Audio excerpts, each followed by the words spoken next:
नमस्कार साथियों, स्वागत है आप सभी का आज की महत्वपूर्ण क्लास के अंदर। प्यारे बच्चों, आज की क्लास के अंदर हम पुराने प्रश्न पत्रों को सोल्व करने वाले हैं। ये जो पुराने प्रश्न पत्र हैं ये स्कूल व्याख्याता के हैं, लेकिन संस्कृत शिक्षा विभाग के हैं। जी हाँ। 2018 और 2024 के अंदर जो है ये दो एग्जाम हुए थे। तो विगत वर्षों में हमारे पास में दो ये एग्जाम हमें देखने को मिलते हैं, इनका हम सॉल्यूशन करने वाले हैं। जैसा कि आप सभी जानते हैं कि आरपीएससी स्कूल व्याख्याता के जो पिछले 12 वर्षों के जो प्रश्न पत्र थे उनका सॉल्यूशन हमने यूट्यूब पर डाल दिया है। लगभग 4.5 घंटे के आसपास की वीडियो बनी है और बहुत सारे विद्यार्थियों ने उसे देख भी लिया है। ठीक है। और जैसे कि अभी हमारा हिस्ट्री का एग्जाम होने वाला है कुछ दिनों में, तो प्यारे बच्चों, एक बार परीक्षा देने से पहले आप इन्हें भी देख जाइएगा, है ना। जो पुराने 12 वर्षों के जो पेपर्स हैं वो तो हमने डाल ही दिए हैं, लेकिन एक बार संस्कृत शिक्षा विभाग के इन पेपरों को भी आप देख कर चले जाइएगा और बहुत ज़्यादा हेल्प होने वाली है एग्जाम के अंदर। मैं आपको ये भी बताऊंगा कि इन एग्जाम्स में भी क्वेश्चंस रिपीट हुए हैं, यानी कि 2018 में जो क्वेश्चन पूछे हुए हैं वैसे के वैसे क्वेश्चंस जो है 2024 वाले में भी रिपीट हुए हैं। तो रिपीटेशन होता है 2 4 5 10 क्वेश्चनों का। तो अगर आप पुराने पेपर्स देख लेते हो तो बहुत हेल्प हो जाती है। ठीक है। तो दोस्तों, आज हम संस्कृत शिक्षा विभाग द्वितीय प्रश्न पत्र इतिहास 2018 व 2024 इन दोनों का सॉल्यूशन देखने वाला है। ठीक है। हम जो है यहाँ पर जो उत्तर कुंजी काम में ले रहे हैं वो विभाग के द्वारा जो उत्तर कुंजी दी गई है, जो आंसर की दी गई है, वही हम यूज में लेने वाले हैं। ठीक है ना। और कुछ क्वेश्चंस जो है दोस्तों उस पर मैं जो डाउटफुल है उन पर मैं डिस्कस भी करने वाला हूँ। चलिए दोस्तों, तो शुरू करते हैं विगत वर्षों में आयोजित सभी प्रश्न पत्रों का हल। चलिए दोस्तों, शुरू करने से पहले आपको थोड़ी सी मैं जानकारी दे दूं कि जो उत्कर्ष यूजीसी नेट है, उत्कर्ष यूजीसी नेट ने अपने जो आने वाले नेट एग्जाम्स के बैच है वो लॉन्च कर दिए हैं। जी हाँ दोस्तों, इसके अंदर आपको जून 2027 और दिसंबर 2026 दोनों ही बैच मिलने वाले हैं। यानी कि एक बैच जो है वो 6 महीने का है और एक फाउंडेशन बैच है जो कि पूरे 12 महीने का होने वाला है। यहाँ पर हम देख रहे हैं कि 6 मंथ का और 12 मंथ का जो है बैचेज, यहाँ पर अलग अलग बैच जो है वो 1 जून से लॉन्च होने वाले हैं। तो प्यारे बच्चों, जो भी अपनी सुविधा अनुसार, अपने टाइम के अनुसार अगर फाउंडेशन करना चाहे तो फाउंडेशन बैच ज्वाइन कर सकता है, और अगर 6 मंथ का करना चाहे तो 6 मंथ का बैच ज्वाइन कर सकता है। यहाँ पर आपको जो सेकंड पेपर है उसके अंदर history, Hindi, political science, commerce, English, geography, ये सारे जो सब्जेक्ट्स है ये ऑफर हो रहे हैं। ये जो दो बैच है इसमें एक बैच है संकल्प बैच जो कि दोस्तों 6 महीने का रहने वाला है, और एक बैच है लक्ष्य बैच जो कि 12 महीने का रहने वाला है। ठीक है ना। इसके अंदर एक स्टैंडर्ड है और एक प्राइम है, और यहाँ पर भी स्टैंडर्ड और प्राइम फीस आप यहाँ पर देख सकते हैं। अब स्टैंडर्ड और प्राइम में क्या फर्क है वो मैं आपको आगे बताऊंगा। पेपर 1 का भी बैच जो है दोस्तों वो भी 6 महीने का और पूरे 1 साल का हमारे उत्कर्ष के जो प्लेटफॉर्म है, उत्कर्ष का जो एप्लीकेशन है उस पर लॉन्च हो चुका है। ठीक है ना। और दोस्तों यहाँ पर प्राइम में और स्टैंडर्ड में फर्क कितना है कि प्राइम में आपको लाइव प्लस रिकॉर्डेड क्लासेस मिलेगी, प्लस पीडीएफ मिल जाएगी, plus study material and practice test मिलेंगे, खेलो क्विज यानी क्विज के माध्यम से आप जो है अपनी प्रैक्टिस कर सकते हैं, अनलिमिटेड आस्क डाउट, बहुत सारे डाउट जो आपके मन में रहते हैं पूछ सकते हो, अनलिमिटेड टेस्ट क्रिएट कर सकते हो, एमसीक्यू बैच आपको मिल जाएगा, जो हमारे recorded batch already MCQ batch हमारी एप्लीकेशन पे चल रहे हैं, और रिकॉर्डेड एलएफएस बैच जो है लाइव फ्रॉम स्टूडियो वाले जो बैच है हमारे रिकॉर्डेड वो आपको मिल जाएंगे। इसमें टेस्ट सीरीज मिल जाएगी और पीवाईक्यू बैच भी आपको मिल जाएगा जो कि आने वाला है। ठीक है। और स्टैंडर्ड के अंदर आपको जो है सिर्फ ये 4 सुविधाएं मिलती है। तो आप जो है अपने हिसाब से जो है या प्राइम लेना चाहें तो प्राइम ले सकते हैं और स्टैंडर्ड लेना चाहें तो स्टैंडर्ड ले सकते हैं। ठीक है बच्चों। संकल्प बैच के अंदर और लक्ष्य बैच में प्राइम और स्टैंडर्ड दोनों के जो है आप यहाँ पर जो बेनिफिट्स हैं वो देख सकते हैं। चलिए बच्चों, तो शुरू करते हैं अब हम हमारे एग्जाम्स के सॉल्यूशन। तो पहला जो हम सॉल्यूशन कर रहे हैं वो कर रहे हैं आरपीएससी स्कूल व्याख्याता परीक्षा संस्कृत शिक्षा विभाग 2018, जो कि दोस्तों 7 अगस्त 2020 को लगा था, है ना। 7 अगस्त 2020 को ये आयोजित हुआ था। चलिए चलिए दोस्तों, शुरू करते हैं। पहला क्वेश्चन देखते हैं क्या है। आइए, चलिए भाई, तो देखिए पहला क्वेश्चन यहाँ पर है कि 18वीं शताब्दी के भारत के संबंध में निम्न में से कौन सा कथन सही नहीं है। दोस्तों नहीं पर गौर कीजिएगा, पूछा है नहीं है, इस चीज को आप भूल जाते हो एग्जाम में देखना। केरल में पितृसत्तात्मक परिवार थे, समाज में विधवाओं की दशा खराब थी, बंगाल में दहेज प्रथा प्रचलित थी, सवाई जयसिंह ने विधवा पुनर्विवाह को बढ़ावा देने का प्रयास किया था। देखिए दोस्तों, यहाँ पर अगर हम विधवाओं की दशा की बात करें तो 18वीं शताब्दी में हम देखते हैं कि 18वीं और 19वीं शताब्दी तक भी बहुत दशा खराब होती है। ईश्वर चंद्र विद्यासागर जो है उनके प्रयासों से विधवाओं की स्थिति को सुधार सुधारने में जो है उनकी महत्वपूर्ण भूमिका निभाई जाती है, देखने को हमें मिलती है। बंगाल में दहेज प्रथा ये भी प्रचलन में थी। ये तीनों जो कथन है वो सही है। यहाँ पर पहला जो कथन है केरल में पितृसत्तात्मक परिवार, दोस्तों ये गलत है, बिकॉज केरल के अंदर जो है दोस्तों मातृ सत्तात्मक परिवार हमको देखने को मिलता है, मातृ सत्तात्मक परिवार। और दोस्तों यहाँ पर जो है नायर जो जनजाति है, जो नायर जो जाति है दोस्तों, नायर जाति के भी आंदोलन हुए थे, है ना।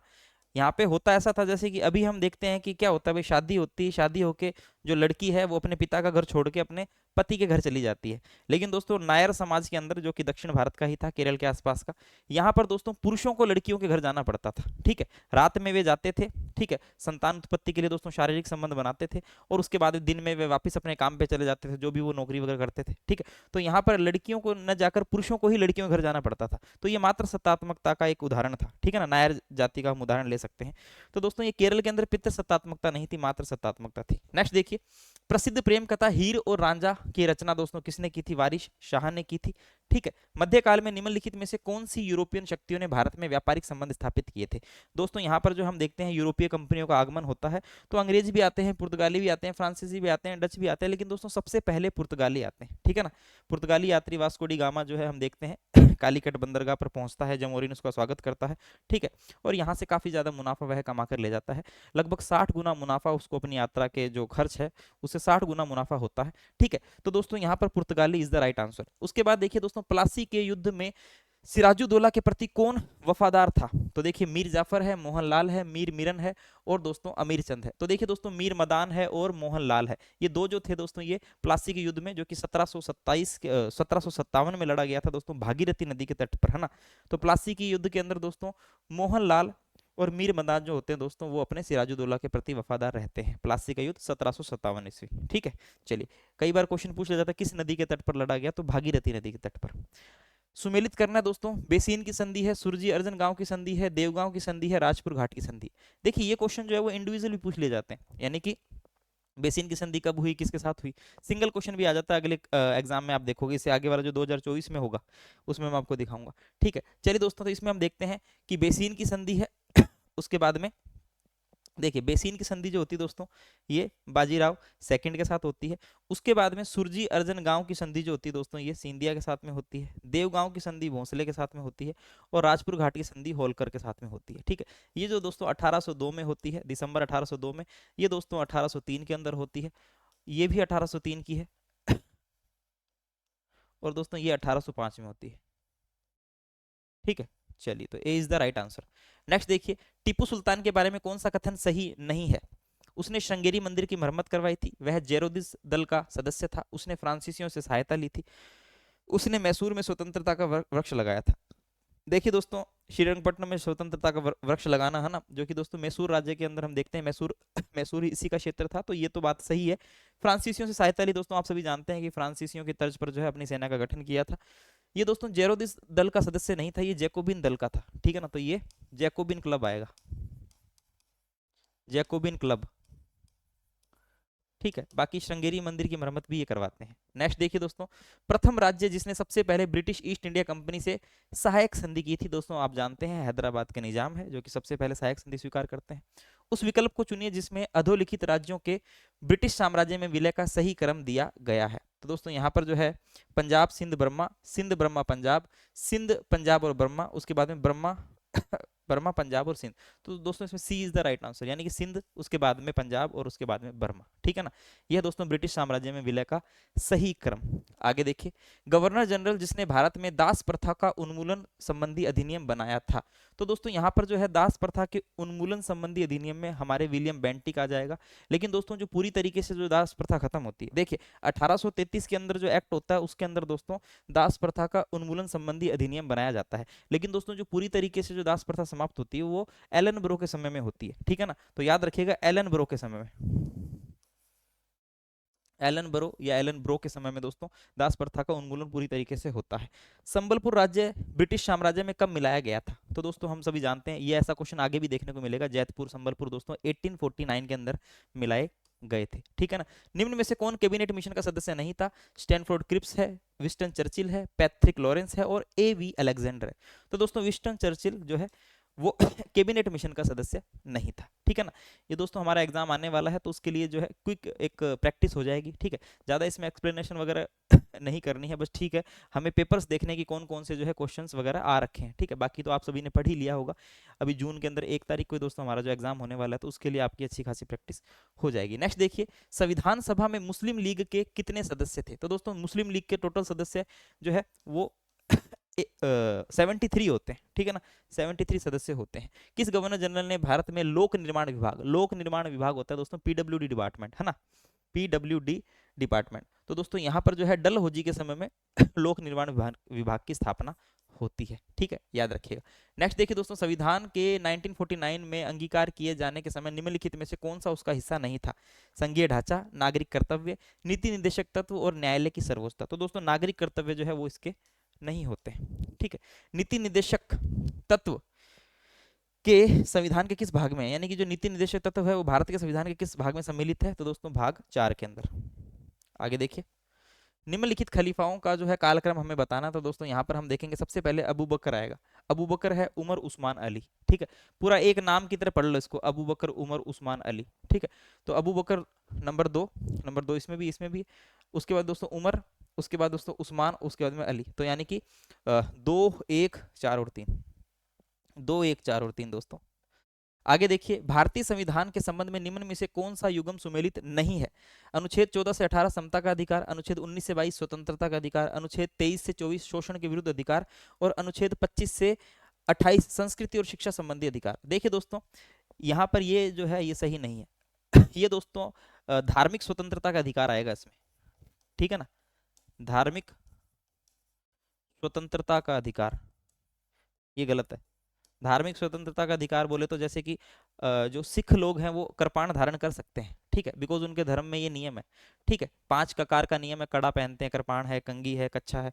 ठीक है, और केश रखते हैं, बाल। तो दोस्तों उसके अंदर कृपाण भी शामिल है। तो दोस्तों उनको धार्मिक स्वतंत्रता है। अब यही कृपाण अगर मैं धारण कर लूंगा, मैं सिख धर्म से संबंध नहीं रखता हूं, फिर भी मैं धारण कर लूंगा, तो दोस्तों धारदार हथियार रखने के जुर्म में मुझ पर कानूनी कार्रवाई हो सकती है। तो दोस्तों धार्मिक स्वतंत्रता का अधिकार जो है वो हमें अनुच्छेद 25 से 28 में देखने को मिलता है। नेक्स्ट देखिए, गिजे की पिरामिड का निर्माण किसने करवाया था? दोस्तों तो फराहो खुसू ये निर्माण करवाते हैं। ठीक है, वर्क्स एंड डे के लेखक कौन थे? तो दोस्तों हिसियड जो है ये इसके लेखक थे, याद रखिएगा। ठीक है, हिसियड ने ये ग्रंथ लिखा था। नेक्स्ट, निम्नलिखित सूची 1 सूची 2 को सुमेलित करना है दोस्तों। यहाँ पर एक तरफ देवताओं के नाम है और बताया गया इन देवताओं का किससे संबंध है। ठीक है, तो देखिए दोस्तों मार्स जो है वो युद्ध का देवता माना जाता है। वीनस जो है दोस्तों ये प्रेम का देवता माना जाता है, प्रेम की देवी। बेकस जो है दोस्तों सूरा और नेपच्यून समुद्र का देवता। तो ABCD आ जाएगा इसमें तो। ठीक है, नेक्स्ट देखिए, नेक्स्ट है दिव्यावदान के अनुसार किसके उपदेश से प्रभावित होकर अशोक ने बौद्ध धर्म ग्रहण किया था? ये क्वेश्चन दोस्तों बड़ा ही टिपिकल सा है ना। मोस्टली बच्चों ने जो है इसके अंदर निग्रोध किया था। हालांकि जो निग्रोध है वो सिंहली अनुश्रुतियों के अनुसार है, दीपवंश और महावंश के अनुसार। दोस्तों दिव्यावदान के अनुसार अशोक ने जो बौद्ध धर्म स्वीकार किया था, ग्रहण किया था, वो उपगुप्त के से प्रभावित होकर किया था। ठीक है ना। अब दोस्तों जो हमारी जो आंसर की है, जो उत्तर कुंजी आई है दोस्तों, उसके अंदर माना क्या है? बाल पंडित। इनका पूरा नाम है बाल पंडित समुद्र। दोस्तों एक्चुअल में अगर आप केसी श्रीवास्तव की पुस्तक देखोगे तो वहां पर आपको मिलेगा कि दिव्यावदान के अनुसार उपगुप्त के प्रभाव में आकर अशोक ने बौद्ध धर्म ग्रहण किया था। ठीक है, according to KC Srivastava.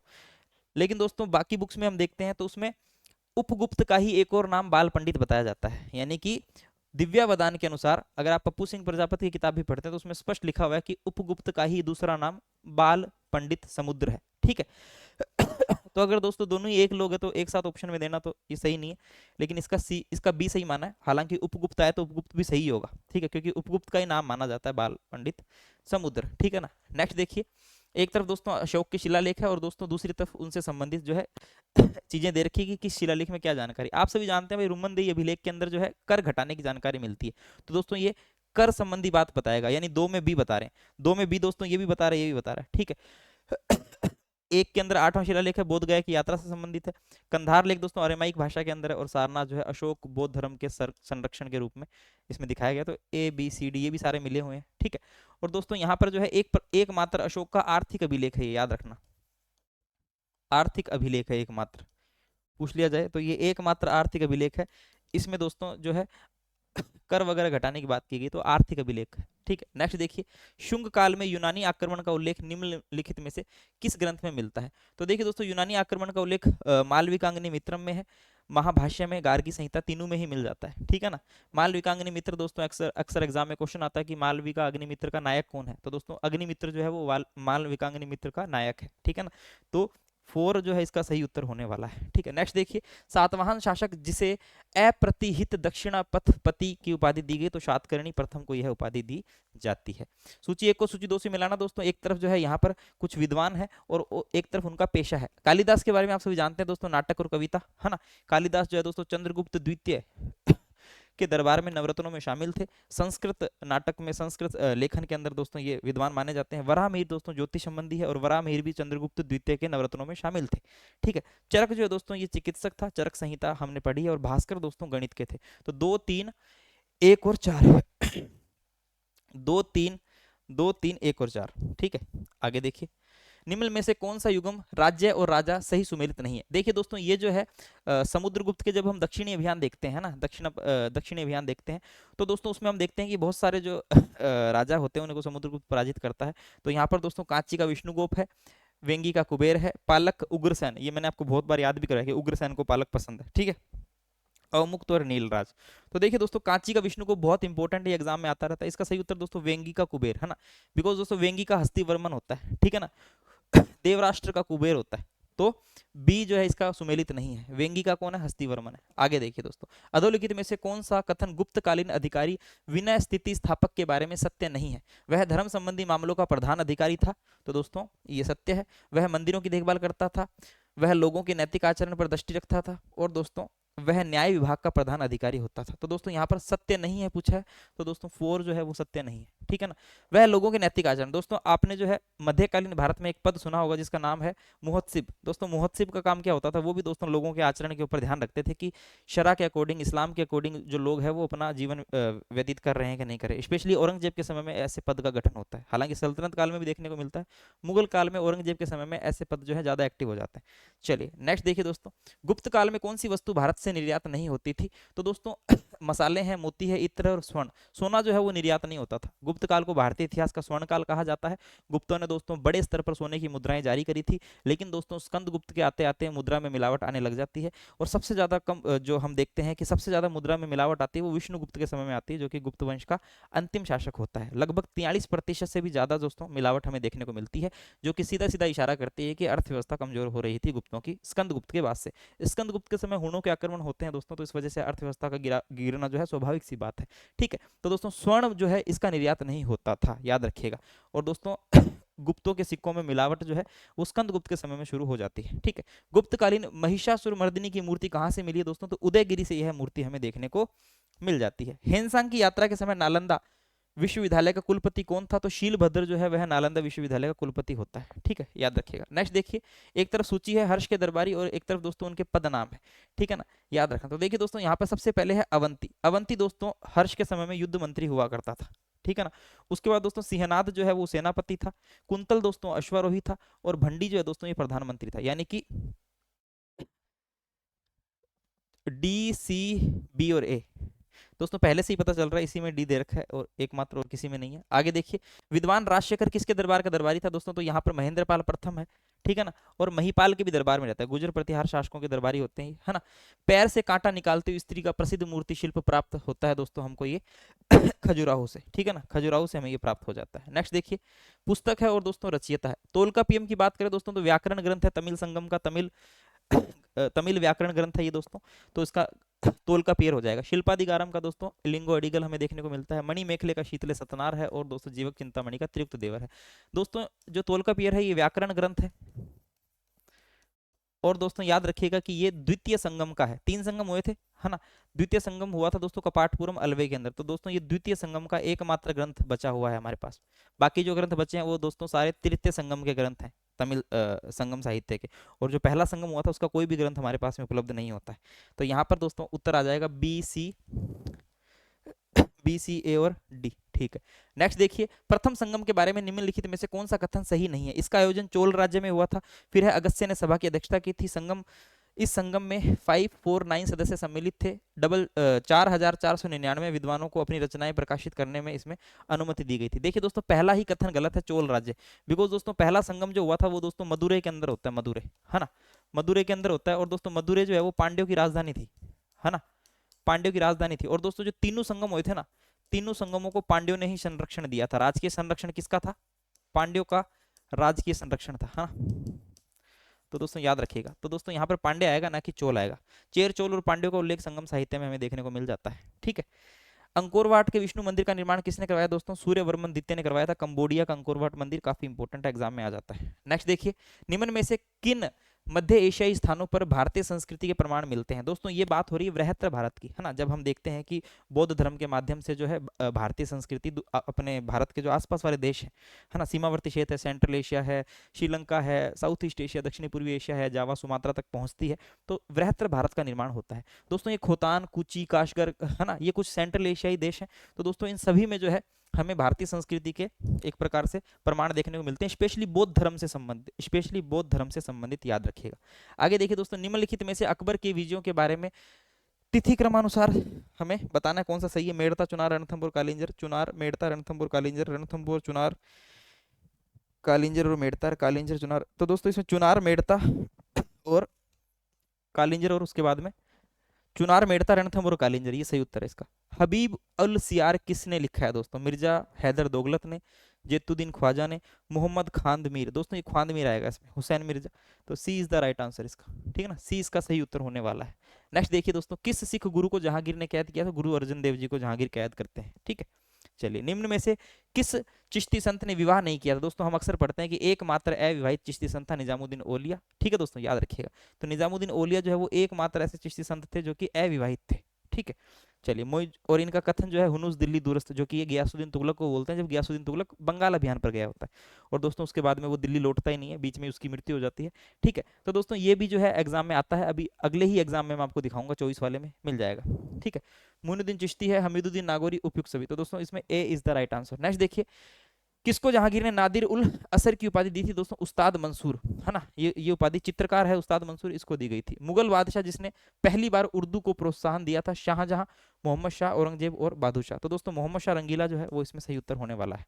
Next देखिए, किस मुगल बादशाह ने वकील का पद शक्तिहीन कर दिया था? तो दोस्तों अकबर जो है, इसमें अकबर उत्तर आएगा। बाग ए नीलोफर दोस्तों किसने बनाया था? बाबर ने बनाया था, धौलपुर के अंदर है।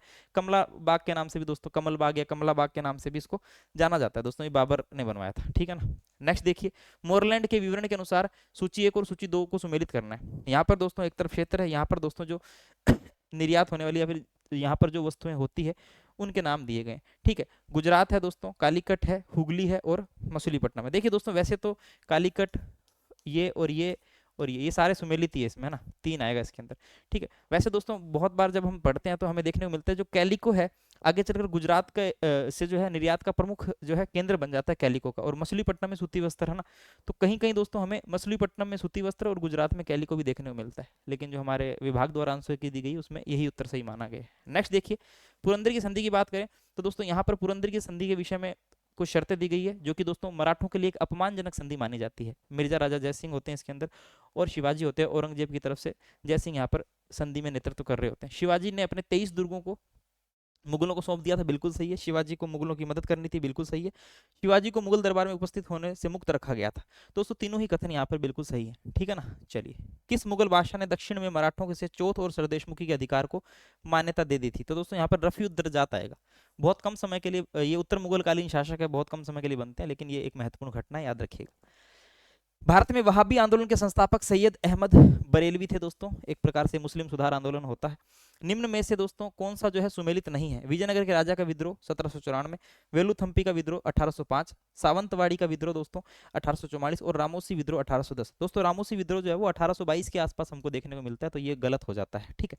नेक्स्ट है, एक तरफ दोस्तों किताबें हैं, एक तरफ उनके लेखक है। 1857 से संबंधित किताबें यहाँ पर हमको दी गई है। तो देखिए दोस्तों, अशोक मेहता और एस एन सैन दोनों की किताब का नाम क्या है? 1857। एक पर दोस्तों 1857 ऐसे लिखा है, एक पर दोस्तों 1857 ऐसे लिखा है। तो दोस्तों यहाँ पर हम ऑप्शन देखेंगे तो Ashok Mehta D, S N Sen A आ जाएगा, मजूमदार का दोस्तों ये आ जाएगा और चौधरी का ये आ जाएगा। तो यहाँ पर 3 सही आंसर है। यानी पहले में क्या आएगा, 1 मिनट रुको, शायद गलत मिला दिया। पहले में दोस्तों अशोक मेहता का आएगा 1857। दूसरे में आएगा सी, हाँ, R C Majumdar, civil rebellion in, नहीं, दूसरे के अंदर दोस्तों ये the sepoy mutiny and the revolt of, ये आर जी मजूमदार का है। उसके बाद में ये इसका है, और दोस्तों फिर ये एस एन सैन का ये है। ठीक है ना, इसमें दोस्तों ये आ जाएगा, बी आ जाएगा, बी। ठीक है, देखिए अशोक मेहता डी, फिर ये बी, फिर ये सी, और उसके बाद में ये ए। ठीक है, डी बी सी और A, okay, B is the right answer. Next देखिए दोस्तों, 1857 की क्रांति के परिणामों के रूप में निम्नलिखित में से कौन सा कथन सत्य नहीं है? तो देखिए यहाँ पर ईस्ट इंडिया कंपनी का शासन समाप्त हो गया, बिल्कुल सही है दोस्तों, ब्रिटिश ताज के अधीन चला जाता है शासन। गोद निषेध प्रथा का उन्मूलन हुआ, पेशवा का पद समाप्त किया गया, उच्च जाति के हिंदुओं को सरकारी सेवा में प्राथमिकता दी गई। तो दोस्तों ये गलत है, बिल्कुल हिंदुओं को दोस्तों ये प्राथमिकता नहीं दी गई थी, ये गलत है। आगे देखिए, किसने 1857 के विद्रोह को सभ्यता और बर्बरता के बीच युद्ध कहा था? तो टी आर होम्स आता है ना, बहुत पॉपुलर क्वेश्चन, अब तो 2-4 बार पूछा जा चुका है। भारतीय शिक्षा का मैग्ना कार्टा दोस्तों, जो वुड 1854 का जो वुड डिस्पैच है उसको कहते हैं। इसने दोस्तों स्त्री शिक्षा के ऊपर भी बल दिया था, याद रखना। भारत में हिंदी भाषा का प्रकाशित प्रथम समाचार पत्र उद्दंड मारदंड होता है। ठीक है, चलिए नेक्स्ट देखिए, निम्न में से कौन सा उपबंध देशी भाषा समाचार अधिनियम 1879 के बारे में सही नहीं है? बंधक पत्र जरूरी है, प्रकाशन से पूर्व जांच करवाना, अपील की अनुमति नहीं थी, 3 लाख की अग्रिम जमानत। दोस्तों 3 लाख की अग्रिम जमानत जो है ये सही नहीं है। किसने कहा था कि राष्ट्रीय कांग्रेस के अधिवेशन शिक्षित भारतीयों का वार्षिक राष्ट्रीय मेला है? लाला लाजपत राय का कथन है, ये याद रखना। किस कांग्रेस अधिवेशन में भारत सरकार अधिनियम 1935 अस्वीकृत किया गया? दोस्तों जवाहरलाल नेहरू की अध्यक्षता में फैजपुर अधिवेशन होता है, उसमें दोस्तों अस्वीकृत किया जाता है। ठीक है, निम्न में से किस क्रांतिकारी को फांसी नहीं हुई थी? दोस्तों प्रफुल्ल चाकी है, जिन्होंने खुद को गोली मार ली थी, फांसी नहीं होती। ठीक है, याद रखना। चलिए नेक्स्ट है, किस अधिनियम के अंतर्गत गवर्नर जनरल को अध्यादेश जारी करने की शक्ति दी गई थी? दोस्तों यहाँ पर जो है भारत परिषद अधिनियम 1861 है, लेकिन दोस्तों ये पूरी तरीके से जो हम देखते हैं 1892 में आना चाहिए इसके अंदर। नहीं नहीं, इसके अंदर तो हाँ, इसके अंदर 1861 ही आएगा, हाँ सही है, 1892 में नहीं, 1861। ठीक है, अध्यादेश जारी करने की शक्ति 1861 के अंदर हम देखते हैं। ओके, भारत सरकार अधिनियम 1919 के प्रावधानों में राज्य परिषद के लिए मुस्लिम सदस्यों की संख्या दोस्तों कितनी रखी गई? 10 रखी गई थी। ठीक है, चलिए नेक्स्ट है, निम्नलिखित में से कौन सा कथन भारत सरकार अधिनियम 1935 के बारे में सही है? सांप्रदायिक प्रतिनिधित्व का प्रावधान, संघीय न्यायालय की स्थापना की बात हो रही है, और प्रांतीय स्वायत्ता। तो दोस्तों तीनों ही यहाँ पर कथन हमें सही देखने को मिलते हैं। नेक्स्ट है, निम्न में से डेकोमेरोन के बारे में क्या कथन है? दोस्तों यानी कौन सा कथन सही नहीं है? डेकोमेरोन दोस्तों यहाँ पर इसकी रचना किसने की थी? बुकासिया ने की थी। ये कहाँ का था? फ्रांसीसी लेखक था। इसने कुल 100 कहानियां लिखी थी, और दोस्तों ये हास्य प्रधान कहानियां थी। दोस्तों देखिए, जो डेकोमेरोन है इसकी रचना बुकासिया ने की थी, लेकिन दोस्तों ये फ्रांस का नहीं था, इटली का था। ठीक है ना, तो बी गलत है। जेसुइट संघ की स्थापना दोस्तों इग्नेशियस लायोला ने की थी। सिंपल सा क्वेश्चन है। चलिए नेक्स्ट देखिए, किस तिथि को फिलाडेल्फिया में एकत्र प्रतिनिधियों ने स्वतंत्रता की घोषणा का अनुमोदन किया था? 4 जून 1776, फिर 24 जून, 4 जुलाई और 24 जुलाई। तो 4 जुलाई दोस्तों ये तारीख आती है। निम्न में से कौन जैकोबिन दल का सदस्य नहीं था? दांते हैं। दांते दोस्तों डिवाइन कॉमेडी की रचना दांते ने की थी, है ना, एग्जाम में आती रहती है। मादाम रोला है, रॉबस्पियर है, एंटोनी बरानवे है। तो दोस्तों ये मादाम रोला आ जाएगा इसमें। आगे देखिए, नेपोलियन की कानूनी संहिता के बारे में निम्नलिखित में से कौन सा कथन सही नहीं है? प्रत्येक पुत्र को संपत्ति के समान अधिकार, ब्याज की दर निश्चित करना, ट्रेड यूनियनों पर प्रतिबंध लगाए गए, और विवाह को एक समझौता माना गया। दोस्तों विवाह को एक समझौता माना गया, ठीक है, ये सही नहीं है। वैसे दोस्तों विवाह संबंधी भी बहुत सारे प्रावधान इसमें दिए गए हैं, और कहीं कहीं ये चीज़ भी हमें शामिल होती नजर आती है, लेकिन आंसर की में दोस्तों इसको डी माना गया। निम्न में से कौन सा औद्योगिक क्रांति का परिणाम नहीं रहा?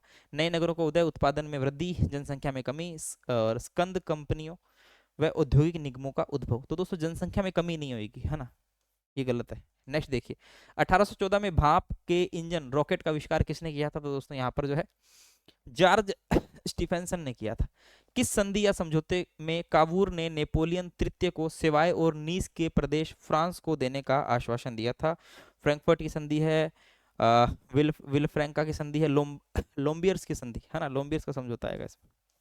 चलिए फिर है गेस्टाइन, तो इसमें सी आएगा, C is the right answer. Next देखिए दोस्तों, फ्रांस प्रशा युद्ध में प्रशा का सेनापति कौन था? बिस्मार्क है, वान रून है, और वान मोल्टेक है, और दोस्तों विलियम केसर है। तो दोस्तों यहाँ पर कौन आएगा? वान मोल्टके। किसने कहा था वर्साई की संधि शांति नहीं वरन 20 वर्षों के लिए युद्ध का स्थगन है? तो दोस्तों ये मार्शल फोच कहते हैं, ठीक है ना। और दोस्तों फिर 20 वर्षों बाद में फिर युद्ध हो ही जाता है, लगभग आप सभी जानते हैं। तो ये मार्शल फोर्स का कथन है।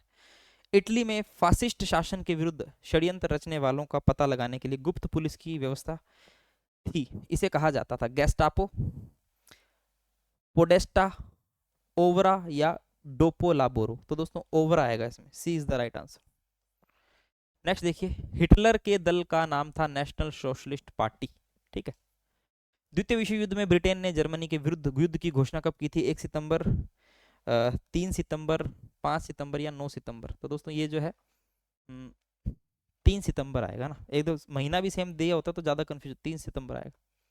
नेक्स्ट देखिए, सूची 1 को सूची 2 से मिलाना है। महेंद्र वर्मन शैली है, एक तरफ दोस्तों शैली है, एक तरफ मंदिर है, ठीक है ना। तो महेंद्र वर्मन शैली सप्त पैगोडा, मामल शैली बैकुंठ पेरुमल मंदिर, राज सिंह शैली भैरव कुंड मंडप और अपराजित शैली मातंगेश्वर मंदिर। तो देखिए दोस्तों, महेंद्र वर्मन शैली जो है इसमें तो आ जाएगा भैरव कुंड, उसके बाद दोस्तों मामल शैली सप्त पैगोडा, राज सिंह शैली दोस्तों यहाँ पर वैकुंठ पेरुमल मंदिर है, और अपराजित शैली के अंदर डी आ जाए, यानी कि CABD, CABD, B is the right answer. चलिए नेक्स्ट देखिए, यहाँ पर दोस्तों चालुक्य राजाओं का क्रम दिया गया है। विजयादित्य है, विनादित्य है, पुलकेशिन सेकंड है, कीर्तिवर्मन प्रथम है। तो दोस्तों सबसे पहले आप देख लो कि कीर्तिवर्मन प्रथम आएगा, उसके बाद में फिर कीर्तिवर्मन प्रथम, इसी में बता रहा, ठीक है, कीर्तिवर्मन और पुलकेशिन, उसके बाद विनादित्य और विजय। चलिए, निम्न में से कौन सी चोल समिति में निर्वाचित होने की योग्यता थी? दोस्तों आप सभी जानते हैं एक अभिलेख है उत्तर मेरु अभिलेख प्रांतक प्रथम का, है ना, प्रांतक प्रथम का। तो दोस्तों उसके अंदर जो है चोल स्थानीय स्वशासन की जानकारी मिलती है। तो दोस्तों इसके लिए जो है लॉटरी सिस्टम काम में लिया जाता था, और दोस्तों कुछ योग्यताएं होती थी सदस्यों की, जैसे कि 35 से 70 वर्ष उसकी आयु होनी चाहिए थी, वो पढ़ा लिखा होना चाहिए, उसको वेदों का नॉलेज होना चाहिए था, ठीक है, और उसकी खुद का घर होना चाहिए था, है ना, तो निजी घर में निवास, ठीक है। तो ये तीनों शर्तें जो है वो शामिल थी, तो तीनों सही हो जाएंगे, ठीक है। चलिए नेक्स्ट देखिए, निम्न में से कौन रणजीत सिंह की फौज ए खास के सदस्य थे? वंटूरा है, गोडेहू है, देवा सिंह, इलाही बख्श और दोस्तों अलाड। तो वंटूरा तो आएगा ही आएगा, और देवा सिंह आ जाएगा, और इलाही बख्श आ जाएगा, और ठीक है, ये गोडेहू छोड़ के बाकी सब आ जाए, B is the right answer. Shivaji की मंत्री परिषद के बारे में निम्न में से कौन से कथन जो है, कौन से जोड़े जो है वो सही है? अमात्य दोस्तों विश्व सचिव होता था, सचिव सामान्य प्रशासक है, सुमंत जो है दोस्तों विदेश मंत्री। सुमंत सही है, अमात्य सही है, सचिव सही नहीं है। 1 और 3 सही है। सचिव जो है दोस्तों ये शाही पत्राचार विभाग से संबंधित था एक प्रकार से, है ना, और लेखा जोखा देखने का काम करता था, तो ये नहीं है। आगे देखिए, निम्नलिखित में से कौन सी पुस्तक डॉक्टर भीमराव अम्बेडकर द्वारा लिखी गई है? द प्रॉब्लम ऑफ रूपी, its origin and its solution, है ना, रुपये की प्रॉब्लम चल रही है भाई अभी, है ना, रुपया जो है वो डॉलर, वो बहुत बुरी तरह गिर रहा है, मतलब डॉलर के मुकाबले, ठीक है। Who were the Shudras, Ranade, Gandhi और जिन्ना, और रिडल्स इन हिंदुइज्म। तो दोस्तों ये सारी उन्हीं की किताबें हैं, डॉक्टर भीमराव अंबेडकर जी की सारी पुस्तकें। नेक्स्ट देखिए, 21 अक्टूबर 1943 को सिंगापुर में स्थापित मुक्त भारत की अस्थायी सरकार का प्रधानमंत्री कौन था? S.A. अय्यर है, रास बिहारी बोस है, सुभाष चंद्र बोस है, और मोहन सिंह है। तो दोस्तों Subhash Chandra Bose is the right answer. निम्न में से कौन 1940 के पाकिस्तान प्रस्ताव में शामिल नहीं था? सिकंदर हयात खान, मोहम्मद इकबाल, फजलुल हक और फजल उल हक। तो दोस्तों मोहम्मद इकबाल जो है शामिल नहीं थे। नेक्स्ट देखिए, 1917 में लेनिन ने सत्ता हाथ में ली और अपना भावी कार्यक्रम घोषित किया। निम्न में से कौन सा कथन इस कार्यक्रम के बारे में सही नहीं है? और अधिक तीव्रता से युद्ध करना, बिना किसी क्षतिपूर्ति के समस्त निजी भूमि का राष्ट्रीयकरण करना, पूंजीपतियों को राज्य अधिकारों से वंचित किया जाएगा, बैंकों का राष्ट्रीयकरण करना। तो दोस्तों और अधिक तीव्रता से युद्ध करना जो है इसमें शामिल नहीं है। आगे देखिए बच्चों, संयुक्त राष्ट्र चार्टर के किस अनुच्छेद के अंतर्गत सुरक्षा परिषद अंतर्राष्ट्रीय शांति व सुरक्षा बनाए रखने के लिए सेना का प्रयोग कर सकती है? तो दोस्तों अनुच्छेद 27, 29, 41 और 42। तो सुरक्षा परिषद अंतर्राष्ट्रीय शांति और सुरक्षा बनाए रखने के लिए सेना का प्रयोग कर सकती है। तो दोस्तों ये अनुच्छेद 42 आ जाएगा, ठीक है, अंतर्राष्ट्रीय शांति सुरक्षा बनाए रखने के लिए, ठीक है। भारतवर्ष की अनुच्छेद 42 आ जाएगा इसमें, ठीक है। भारतवर्ष की उत्तर पश्चिमी सीमा पर निम्न में से कौन सी पर्वत श्रेणी नहीं है? भारतवर्ष की उत्तर पश्चिम सीमा पर सुलेमान, किरथर, हिंदुकुश या दोस्तों पटकोई। तो दोस्तों पटकोई आ जाएगा इसमें, Patkai is the right answer, ठीक है। अब देखिए दोस्तों यहाँ पर जो है ये मैंने एज इट इज जो पेपर है उसी को ही मैंने स्क्रीनशॉट लेके उसी का ही यहाँ पे PDF लगा रखी है, ठीक है। तो क्लियर तो दिख ही रहे होंगे आपको, वैसे तो कोई दिक्कत नहीं है। प्राचीन भारत में दंडकारण्य कहाँ स्थित था? दक्कन पठार में, गंगा के मैदान में, सिंधु और हिमालय की तराई में।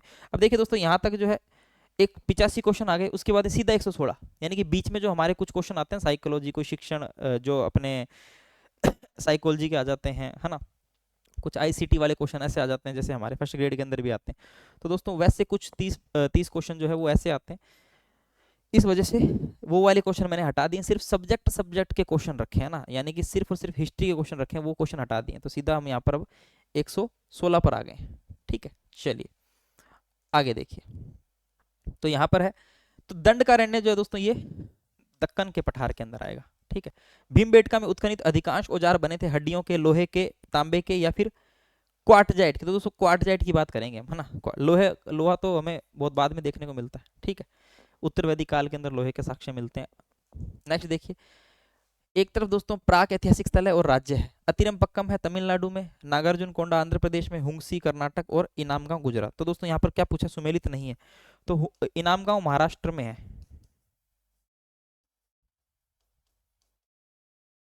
ठीक है, गुजरात में नहीं। नेक्स्ट देखिए, प्रागैतिहासिक राख के टीले। दोस्तों दक्षिण भारतीय नवपाषाणिक स्थलों की विशेषता क्या है? ऐश माउंट्स, राख के टीले मिले यहाँ से। तो दोस्तों ये है दक्षिण भारत के कतिपय नवपाषाण स्थलों से, है ना। मध्य पाषाणकालीन स्थल बागोर का उत्खनन किसने किया था? बागोर, मिस्री। मिस्री को बाग लगा दे रसिया, नींब की निंबोली माने खारी लगे। तो मिस्री को बाग, बाग से बागोर, मिस्र से मिस्री, मिस्री को बाग, वी एन मिश्र। ठीक है ना, मैं ये बहुत बार ऐसे याद भी कराता हूँ, क्वेश्चन आते रहते हैं। देखिए, एक तरफ दोस्तों हड़प्पा कालीन या फिर कुछ जगह हैं, और एक तरफ उनकी जगह दे रखी कहाँ पर मिलेंगे। तो दोस्तों यहाँ पर जो है मिलान करना हमको। देखिए बालाकोट जो है दोस्तों ये कहाँ पर है? बालाकोट हमें बलूचिस्तान। चहुंदड़ो दोस्तों सिंध के अंदर है। ठीक है, भगत राव दोस्तों हमको गुजरात में देखने को मिलता है, और रोपड़ दोस्तों पंजाब के अंदर है। तो दोस्तों डी में 3 कौन बता रहा है? डी में 3 एकमात्र यही बता रहा है। ठीक है, तो ऐसे कर लो। तो यहाँ पर सबसे पहले 2, उसके बाद में 4, उसके बाद में 1 और उसके बाद में 3। ठीक है, सिंधु घाटी सभ्यता में मुहरों का निर्माण के लिए किस सामग्री को काम में लेते थे? सेलखड़ी, लोहा, सॉरी काम में नहीं लेते थे, सेलखड़ी को काम में लेते थे दोस्तों। सेलखड़ी की मोहरें बहुत बनती थी, लोहे को बिल्कुल काम में नहीं लेंगे, लोहा था ही नहीं। लोहा दोस्तों वैदिक काल में भी, ऋग्वैदिक काल में नहीं होता, लोहा उत्तर वैदिक काल में आता है। ठीक है, याद रखिएगा। किसने कहा था वास्तव में ऐसा प्रतीत होता है कि मिस्र और मेसोपोटामिया की सभ्यताओं की भांति हड़प्पा की सभ्यता एक धर्म राज्य पर आधारित थी? A L Basham, B B Lal, D D Kosambi या फिर अर्नेस्ट मेके। तो दोस्तों यहाँ पर ए एल बाशम आएगा। ठीक है, नेक्स्ट है, किस सैंधव स्थल से साइन बोर्ड? दोस्तों मैं आपको बहुत बार याद कर, 10 बड़े अक्षर दोस्तों कहाँ से मिले? धोलावीरा से। साइन बोर्ड बोल दो, सूचना पट बोल दो, 10 बड़े अक्षर बोल दो, है ना, ये धोलावीरा से मिला है। ऋग्वेद के किस मंडल में शूद्र वर्ण शब्द का पहली बार उल्लेख हुआ? तो दोस्तों 7वां मंडल है ना, नोट 7वां, 10वां मंडल, है ना। 10वें मंडल में दोस्तों हम देखते हैं पुरुष सूक्त मिलता है। पुरुष सूक्त में दोस्तों हम देखते हैं कि जो है ब्राह्मण है, क्षत्रिय है, वैश्य, शूद्र, इनका उल्लेख हमें देखने को मिलता है। विराट पुरुष के मुख से ब्राह्मण की, भुजाओं से क्षत्रिय की, जंघाओं से वैश्य की और पैरों से शूद्रों की उत्पत्ति बताई गई है। निम्न में से कौन पृथ्वीवासी देवता नहीं है? रुद्र, अग्नि, सोम और बृहस्पति। रुद्र जो है दोस्तों ये अंतरिक्ष और आकाश का देवता माना जाता है। अग्नि दोस्तों मीडिएटर देवता है, यानी भगवान और मनुष्य के बीच में मीडिएटर होता है। ठीक है, तभी हम जो है अग्नि में समर्पित कर देते हैं और वो ऊपर भगवान के पास लग जाता है भोग, है ना। चलिए आगे देखिए, वैशेषिक दर्शन के प्रणेता दोस्तों कणाद माने जाते हैं। निम्न में से कौन सा ब्राह्मण ग्रंथ अथर्ववेद से संबंधित है? शतपथ, ऐत्रेय, पंचविश या गोपद? तो दोस्तों गोपद जो है वो अथर्ववेद से संबंधित है। चित्रित घुसर मृतबांड की बात करें दोस्तों, तो चित्रित घुसर मृतबांड जो है दोस्तों ये हमें लोह युग से संबंधित है, उत्तर वैदिक काल में हमें देखने को मिलते हैं। तो दोस्तों लोह युग था ये भी, तो लोह युग से संबंधित है। आइए नेक्स्ट है, कौन सा महाजनपद दक्षिण में गोदावरी नदी के पास स्थित है? दोस्तों दक्षिण में एकमात्र महाजनपद है दोस्तों अस्मक, जिसकी राजधानी पोटली है। ठीक है ना, याद रखना। निम्नलिखित महाजनपदों को उनकी भौगोलिक स्थिति के अनुसार पूर्व से पश्चिम, यानी कि दोस्तों हमें पूर्व से पश्चिम की ओर व्यवस्थित करना है। अंग है, कौशल है, काशी है और मत्स्य है। तो दोस्तों सबसे पहले अंग आ जाएगा, उसके बाद में काशी आ जाएगा, काशी, वाराणसी और कौशल, और दोस्तों फिर उसके बाद में हमारा जो है मत्स्य, राजस्थान वाला। तो इसमें 1, 3 और 2 और 4 आ जाएगा। ठीक है, आगे देखिए, बिंबिसार ने अवंती के राजा की चिकित्सा के लिए दोस्तों जो एक चिकित्सक भेजा था वो जीवक था। चरक भी चिकित्सक होता है, सुश्रुत भी चिकित्सक होता है, जीवक को भेजा था। ठीक है, किस महाजनपद के विरुद्ध युद्ध में अजातशत्रु ने महाशिला कंटक और रथ मुसल जैसे हथियारों को काम में लिया था? तो दोस्तों ये वैशाली। निम्नलिखित में से कौन सा महाव्रत महावीर स्वामी ने जोड़ा था? दोस्तों देखिए, 4 महाव्रत जो होते हैं वो तो हमारे पार्श्वनाथ जी जोड़ जाते हैं, जिसके अंदर सत्य है, अहिंसा है, अस्तेय है, अपरिग्रह है। ठीक है। एक ब्रह्मचर्य का जो नियम है वो हमारे महावीर जी ने जोड़ दिया था। चलिए आगे देखिए, निम्न में से कौन सा कथन असत्य है? बौद्ध धर्म में मध्यम प्रतिपदा को अपनाया गया है। प्रतीत्य समुत्पाद बौद्ध धर्म का सिद्धांत है। बौद्ध धर्म आत्मा के अस्तित्व को नहीं मानता है, आत्मा के अस्तित्व को मानता है। और बौद्ध धर्म के 3 रत्न बुद्ध, धम्म और संघ। तो देखिए दोस्तों, ये गलत है, क्योंकि बौद्ध धर्म आत्मा के अस्तित्व को मानता है, तो दोस्तों ये गलत हो जाता है ना। ये अनात्मावादी है। ठीक है। और दोस्तों पुनर्जन्म में विश्वास करता है, लेकिन पुनर्जन्म भी आत्मा का नहीं, पुनर्जन्म भी कर्मों का होता है, आत्मा का नहीं होता। ठीक है ना। आप ये मत सोचना भी पुनर्जन्म मान रहा है, आत्मा नहीं मान रहा, पुनर्जन्म मान रहा है कर्मों का, नोट आत्मा का। ठीक है। पशुपत संप्रदाय का दोस्तों हम देखते हैं तो कौन है यहाँ पर? लकुलिश जो है वो पशुपत संप्रदाय के संस्थापक देखने को मिलते हैं। वल्लभी की द्वितीय जैन सभा, 2 जैन सभाएं होती है दोस्तों। तो द्वितीय जो जैन सभा होती है वो देवर्धि क्षमा श्रवण होती है दोस्तों वल्लभी के अंदर। और दोस्तों वल्लभी में ही अंतिम रूप से जैन ग्रंथों का जो है संकलन होता है, याद रखिएगा। ठीक है। वल्लभी में ही, वल्लभी के अंदर दोस्तों मैत्रक वंश का शासन होता है, हम देखते हैं गुप्तोत्तर काल के अंदर। ठीक है, याद रखिएगा। और यहाँ पर वल्लभी विश्वविद्यालय भी होता है, जो कि शिक्षा का एक महत्वपूर्ण केंद्र होता है। किस भारतीय नरेश ने सर्वप्रथम मोहम्मद गोरी को पराजित किया था? पृथ्वीराज चौहान है, जयचंद है। दोस्तों आबू की लड़ाई होती है, उसमें पहले मूलराज कर देता है ना। पृथ्वीराज चौहान भी पहली तराइन की पहली लड़ाई में पराजित करता है। ठीक है। लेकिन दूसरी में हार जाता है। आबू की लड़ाई होती है तो मूलराज सेकंड। नेक्स्ट देखिए, निम्न में से कौन सी नेक्स्ट देखिए दोस्तों, निम्न में से कौन सी रचना अमीर खुसरो की नहीं है? किरान उस सादेन है, मिफ्ता उल फुतू है, फतवा जहांदरी नूस। फतवा जहांदरी दोस्तों बरनी की है। ठीक है। बरनी की राजनीतिक सिद्धांतों पर बनी किताब है, जियाउद्दीन बरनी की। ठीक है। दीवान मुस्कराज की स्थापना दोस्तों अलाउद्दीन खिलजी ने करी थी, बकाया राजस्व वसूली के लिए। ठीक है ना, अलाउद्दीन खिलजी करता है। ओके। नेक्स्ट देखिए, अफीफ के अनुसार किस राजवंश के अंतर्गत वजारत का सर्वाधिक विकास? दोस्तों वजारत यानी वजीर की शक्तियों में बहुत ज्यादा जो है, वजीर का पद जो है वो बहुत ज्यादा शक्तिशाली हो गया था। तो तुगलक वंश जो है दोस्तों वो वजारत का स्वर्ण काल माना जाता है। और तुगलक वंश में भी फिरोज शाह तुगलक का काल। ठीक है। फिरोज शाह तुगलक जो है वो अपने वजीरों को ही कई बार शासकों जैसा सम्मान देने लग जाता था। ठीक है। तो यहाँ पर तुगलक वंश आएगा। और अगर राजा पूछ रहे दोस्तों तो यहाँ पर फिरोज शाह तुगलक। निम्न में से कौन सा युगम सुमेलित नहीं है? इल्तुतमिश, सुल्तानगढ़ी, बलबन, जमैयत खाना मस्जिद, अलाउद्दीन खिलजी, हजार सितुन महल, जूना शाह खाने जहां तेलंगाना का। दोस्तों बलबन का जमैयत खाना मस्जिद नहीं आएगा। ठीक है। नेक्स्ट है सूची 1 को सूची 2 से मिलाना। दोस्तों एक तरफ यहाँ पर चिश्ती संत है, चिश्ती और जो भी है सूफी सिलसिले के संत है, एक तरफ उनका संप्रदाय है, किस संप्रदाय से संबंधित है। ठीक है। चलिए भाई देखते हैं। देखिए दोस्तों, बख्तियार काकी दोस्तों चिश्ती है। तो पहले में 2 ये बता रहे, ये बता रहे, इन 2 को हटाओ। ठीक है। फिर है जलालुद्दीन तबरीजी सुहरावर्दी। उसके बाद दोस्तों शाह नियामतुल्लाह कादिरी, और उसके बाद में शाह बकी बिल्ला नक्शबंदवी। ठीक है।